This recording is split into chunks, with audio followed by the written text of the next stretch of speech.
just one big story, isn't it?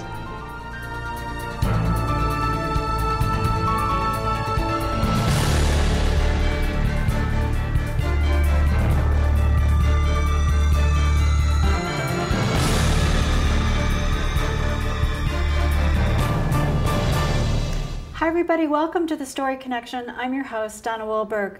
Well, there's a story behind every story, and today we are here with Lonon Smith, who is a film writer, and he's going to be talking about his place called Sacramento film, Labyrinth. So, welcome. Thank you. I'm really happy to be here. Well, it's good to have you. And as always, we're down to the last few weeks before the premiere, and we'd like to promote your film and talk about it, let everybody know what they're in for. A Labyrinth is a love story. It's about a man who is walking a labyrinth and who begins having hallucinations. He believes they're hallucinations about a woman. She appears first in the Gold Rush and then again in a memory he has of the Second World War. And he ultimately goes in search of her to the Center for Sacramento History and finds her family. And I won't tell you more than that. Well, we're going to show a clip in a minute, but first talk a little bit about yourself. You've got a very extensive film background, theater and in the arts. I was a young actor in LA getting absolutely no work whatsoever because I was one of, the 10,000 young male actors at the time. Mm-hmm. But I was at UCLA and I was working and hanging out with a lot of film majors. And when I left there, one of them called up and said a producer had called him and wanted to know if he would write a script for cheap. And by cheap, he meant cheap. But the guy said, no, but you shouldn't call, don't call anybody else, call my friend Lonon. So the guy did, and I became a screenwriter purely by accident. I was an English major who, I don't know, I thought I was going to teach school or something. I don't know what I thought I was going to do. But I ended up being a screenwriter, and I did it for a long time. Well, let's talk about some of the projects that you worked on, because they're not just little, they're pretty major. I ended up being a writer on Matlock, which was, it was towards the end of my career, and it was a lot like going to the factory, because it's you're one cog in the wheel. That you are the guy who produces. My partner and I would walk in and say, "How about this? Look, this for an idea. How about," because Matlock wanted to do always a different location, Matlock at the gym, Matlock, right. Matlock, or it would be Matlock, when one divorce attorney kills the other divorce attorney. And so we would walk in and learn to pitch. I once went in and said, well, how about we do it like Matlock at the Bates Motel? It was a huge silence. It's like, how about we don't do the Bates Motel being the motel and the hotel in Psycho, of course. So that's crazy. But I worked for all kinds of people. I once spent 6 months looking at the old serial collection of Republic Pictures because some company had bought it. And we were convinced that there was some Raiders of the Lost Ark movie to be inside there that they should remake. So I spent 6 months looking at World War II Batman serials and oh God. Finally told them which one I thought they should remake. They said, thank you very much. Gave me my money, and that was the end of it. I never heard from them again. Oh, so. Wow. So you also do theater. How long have you been doing theater? Oh, I started when I was in high school. Okay.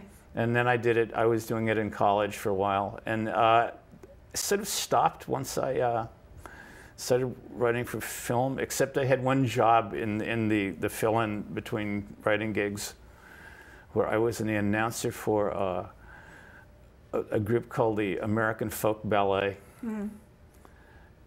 And since they did traditional dancing, I was the person who explained to the audience why it was traditional. So, and they dressed me up like a kind of circuit rider, because it was all kind of Old West stuff. And so that was sort of like doing theater if you just had to do stand-up as the character. Yeah. So with but it's acting, when I came here that I started really getting back into it. So. Okay. Yeah, and I've directed a few things and been in a few plays around town, and I'm having a good time. Good. Well, we're lucky to have you in the town. So, when you're writing, do you write kind of for yourself, or do you write for whatever you're being paid for, or whatever the story? I mean, your personal writing. When I was having to earn a living doing it, I would do it for whatever I do. You had. Uh-huh. If you came with a checkbook, I thought you were a genius, even if maybe your idea was not quite as brilliant as you thought it was. So I wrote a lot of scripts over the years that you kind of know going in that they're never going to go anywhere, and that was very frustrating. Uh-huh. And that was strictly business. Yeah. It's like being the tailor that somebody comes in and says, "I want it with pink stripes and an orange bow tie to go with it," and you, okay, fine. But when I write stuff on my own, it's much more personal. Okay. So I have a novel called Wise Men that's. It's the action-adventure version of the Wise Men, okay? If you really get into them, they were these very interesting historical figures who weren't at all like the guys that you see at the church play when everybody's in their father's bathrobe. Not that. They were guys with knives in their boots. Oh. And it's only minorly touches on the nativity. It's mostly about these rather dangerous men inside Roman Palestine, where they were not really well liked, because at that point, the Romans and the Persians, the Parthians, were like the Soviet Union and America in about 1950. So, nobody thinks about it that way, but that's actually the historical accuracy of it. So. Wow, that must be interesting. That book is a screenplay that's being, shown around the larger film industry at this point. Australia and New Zealand and wherever else. Yes. I mean, they keep saying, Canada. well, maybe we can shoot it there. And I think it's set in the middle of a desert. Yeah. But who am I to second guess them? Yeah. Las Vegas would be nice. Wow. So that's quite a, you're kind of in each realm of the arts, theater and film and writing and acting, and you're doing it all. I have been criticized for not focusing on one thing. You'd be a lot more successful if you would just write detective novels or whatever. Yeah. But I don't find myself doing that, so. Hey, it's your story. You can I know, do I get it to do any what I way you want. want it. Wow. Okay, so let's get back to Labyrinth. Okay. So we are going to show a little clip here in a second. What was the experience like? I had a really good time. Okay. Because I'd been doing theater, when I was writing it, I didn't think so much about the film aspect of it as the interaction of characters. So I used a lot of people that I have either worked with or knew from the theater world out there. And kind of the reason I'm even thought about doing a place called Sacramento Film was that I had worked with Cheryl Beeler. I'd helped directed a film that she'd produced for the Poe Project. Okay. And I liked doing that. And I'd worked with Hank Coffin and Greg Parrish as editor and DP. So I went to the two of them and said, if I've gotten approval to make this APCS film, but I'm only going to do it if you help. So they said they would, and we went from there. Great. And they made it really possible, because if I when you're a writer, you think in terms of the shot, a film writer, but only to a certain degree. Because if you start breaking up your screenplay into too many shots, first of all, directors just go through and draw red lines through it, which is an extremely painful process if you've had to sit in the room while they did it. Yeah, but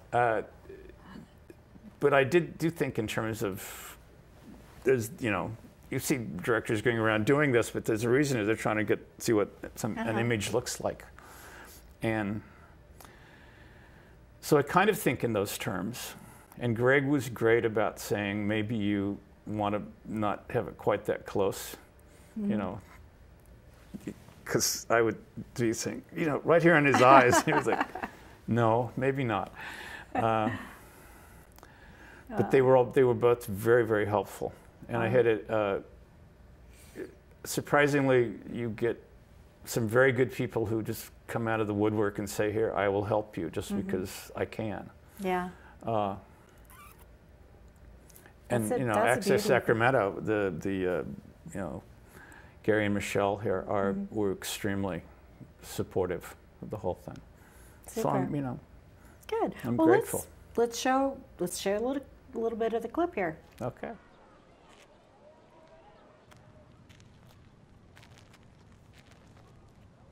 More lemonade, Mr. Parnell. Mr. Parnell. Oh, no. Thank you, Mrs. Wallace. You were saying? That I was the fifth daughter of Andreas Kincaid. Grandpa Matthew Kincaid, Andreas's father, he died here. Made his money on paddle wheels coming up the Delta. Lucy, what was Grandpa Kincaid's partner's name? Panama. Mr. Panama. Like the canal. Or the hat.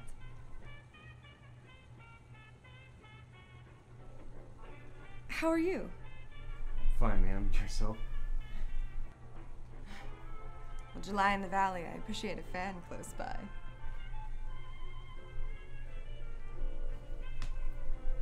This is my granddaughter, Lucy Wallace. Well, that was fun. So let's give a little bit of plug. October 5th. October 5th, 1 p.m. Okay. At the Crest Theater. You get $10 for 10 films of 10 minutes each, which, so that's $1 a movie. I mean, that's as cheap as you can get. So, and I've met some of the other filmmakers, and they're a really interesting array of people, and I'm excited just to see what they've done. Yeah. It's always fun, Yeah, all the time we were shooting, and every time something would be a little, I would say, I'm used to doing theater where I would say, we just push it over there, put a plant in front of it, it'll be okay. And Greg would say, this is going to be on the big screen at the Crest. No, you cannot pretend the telephone wire is there and it's 1850. Okay. So we did one shot out at a stable, the Granite Bay stables, and they were great. And I was there because we wanted to use a horse that was available to us. But the problem was every time we moved the camera more than about 2 inches, there would be a road, a car going by, an electric fence, which it was very frustrating. Yeah. So. Well, that's when you want to be the Hollywood production team, oh, yeah, that has all that great equipment. So. Yeah, I had a bunch of plants left over from some that were, I work with Theater One, which is the little community theater that's here, and they have a lot of greenery. So I thought I would just kind of throw the greenery into the back room, but Greg was pretty much not having that. Wow. He'd look at it and go, it'll be shiny. It'll just reflect light. It'll look stupid. And it turns out he was probably right. Yeah. So. Well, Greg is one of the members of our crew. So He's great. Yeah, he is great. Yeah. Yeah, Greg and Lisa big both fan are of his. absolutely super. So you got some good advice there. Yeah. I'm sure. Wow. So biggest snafus other than the plants and the wires? Anything? Any setbacks? Apart from my writing, which I guess I'm used to having 100 pages. So I got to about page 7 and realized I needed to resolve this maybe more quickly. I wish I'd had about 4 more minutes to put one more scene in that maybe tweaked it just a little bit better as a story. Although I'm really, really pleased with my actors, Dustin Miller, Mallory Monachino, who's hasn't done much film. I think hasn't been out of college for very long. The camera just loves her. Mm-hmm. So those were great. The snafu. We were supposed to have a scar on Dustin's face that is in one time period, because this does take place in the Gold Rush and then again in World War II and then finally in current day Sacramento. But the scar didn't show up very well. So we ended up having to do these reshoots that wasted enormous amounts of time for several people, and I felt very bad about that. But they were nice about it. Yeah. We also shot one scene where, when you looked at that, I thought I could get away with shooting in a room. It's a museum scene, and it, again, once you see it, it looks like a lot of rather unironed drapes. So we went to the Center for Sacramento History, and they were extremely nice, and let us use one of their rooms, and it looks 100 times better. But again, everybody had to come back and do it one more time, and well, it's a learning process, and for everybody involved. Yeah. There's more to it than you think for 10 minutes. Oh yeah. Yeah. But again, I had some excellent support. So I'm happy with how the film turned out. I'm excited to have it screened, and as I say, I just want to see what everybody else has been doing too. Yeah, it's going to be fun. Yeah. Well, let's talk a little bit more of your theater career. You said you're teaching? I'm at the moment I'm the chairman of Theater One, which is it's a group that uses the Unitarian Universalist Society's stage. They're very supportive of us. They give us some funding. They're very, Unitarians are extremely pro-humanities, and so anything like that, they're right there for you. Oh, that's neat. And they're rebuilding their auditorium, so we lost our stage. Uh-oh. So we're doing this thing called the Black Box, and it's the last 2 weekends or the last 3 weekends in October. We're just taking one of their spare rooms and putting up black drape and doing really intimate 10-minute plays, most of them by local playwrights. How fun. And some of them are I have to say, are funny or infuriating or touching. Or there's one by a woman named Jerry Weiss who's it's called it's Whistler's Mother and the American Gothic Couple and the Scream. All kind of on a wall. Oh, wow. And watching, and what's being installed just in their sight line, which is, they're looking at the audience obviously, is a Picasso. And they're not really liking the Picasso very much. It's kind of like, who is this tramp? So I'm excited about that. It's a lot of I'm fun. going to be directing a couple of them and producing the rest, more or less. Are they open to the public? Oh, very much so, yeah. Okay. When and where? 2425 Sierra Boulevard, the last 3 weekends in in October. Okay. The third weekend rolls over into the first part of November, I think. So Okay. Well, they'll get be that good. We're information out excited there. about that. Sounds like fun. Yeah, I A lot would of fun. tell everybody to come on an audition, but this will go on after that. So. So you're in Sacramento. Do you miss Hollywood? We I call like it to Hollywood. visit Hollywood. I like to see my friends. Yeah. You know, I saw a lot of friends that are still there, but I don't miss it. No. Yeah. I left there the day that, in my mind, I'd been doing it for a long time, and I hadn't really. I'd had some successes and a lot of frustration, and I was pitching a story about a track coach during the Cold War who wanted, you know, he was an Olympic level track coach, and he was trying, and he'd gotten mixed up with steroids and stuff like that.